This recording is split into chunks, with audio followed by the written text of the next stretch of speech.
వైపు నుంచి ఎలాంటి స్పందన రాలేదు. కాబట్టి ఇవాళ దొంగ అన్నట్టుగా సంపినోడ సంతాపం చెప్పినట్టుగా కేటీఆర్ గారు ఇలాంటి భాష మాట్లాడుకోకుండా అహంకారంగా మాట్లాడితే డెఫినెట్ గా చెప్పు దెబ్బలు కేటీఆర్ మాత్రం తింటాడు. ఎందుకు అంటే నీ చెల్లి అడుగుతుంది పొద్దున్న లేచి, పట్నం పైన గల్లీలలో వాడలలో అదే అడుగుతుంది, గ్రామం పైన గ్రామ వాడలలో అదే అడుగుతుంది, గద్దెల మీద కూర్చొని అదే అడుగుతున్నది. మరి నువ్వెందుకు చెప్తలేవు సమాధానం? చెప్పు. నీ చెల్లి అడిగే వాటికి సమాధానం చెప్పు. హరీష్ రావు నీ మర్దలు అడిగే వాటికి సమాధానం చెప్పు. నువ్వు ఎక్కడెక్కడ బినామీల పేరుతోనే ఎన్ని కూడా పెట్టినవో నీ మర్దలు అడుగుతుంది, చెప్పు సమాధానం. నీ ఇంట్లో అడిగేదానికి సమాధానం చెప్పలేకుండా ఇవాళ బయటవాడు కదని రేవంత్ రెడ్డి గారి పైన పదే ముఖ్యమంత్రి గారి పైన ఆరోపణలు చేస్తూ పసలేనటువంటి ఆరోపణలు చేస్తే మరి ఈ సమాజం మిమ్మల్ని ఏ చెప్పులతో కొట్టాలని అడుగుతున్నాం. ఇప్పుడు కేసీఆర్ మొనగాడు అంటున్నది. కేసీఆర్ మొనగాడు, నా అయ్య పేరు నేను చెప్పుకోవడానికి గర్వపడతా. నీ పేరు నువ్వు చేసే నీచ పనులు కాదు, నువ్వు మంచి పనులు చేస్తే నీ మనవడు రేపు నీ పేరు చెప్పుకోవడానికి ముందుకొస్తాడు తప్పితే రేపు నీ మనవడు కూడా నీ పేరు చెప్పుకునే గతి ఉండదు అంటున్నాడు.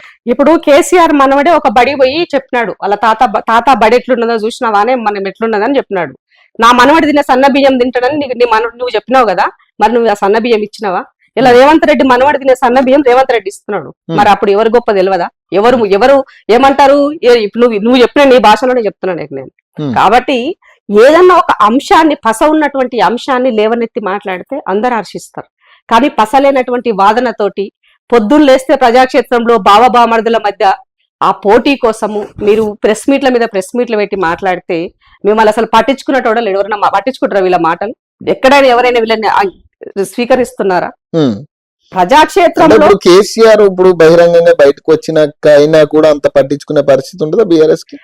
అయిపోయింది తమ చరిష్మా అయిపోయింది. వీళ్ళు చేసిన గాయాలు ఇంకా మానలే. గాయాలు మానక ముందుకే మీరు మళ్ళా వచ్చి పైన వెన్నపూస్తాము అని అంటే తెలంగాణ సమాజం చైతన్యమైనటువంటి సమాజం. అంత ఈజీగా మిమ్మల్ని రిసీవ్ చేసుకొని యాక్సెప్ట్ చేసుకునే పరిస్థితి ఉండదు.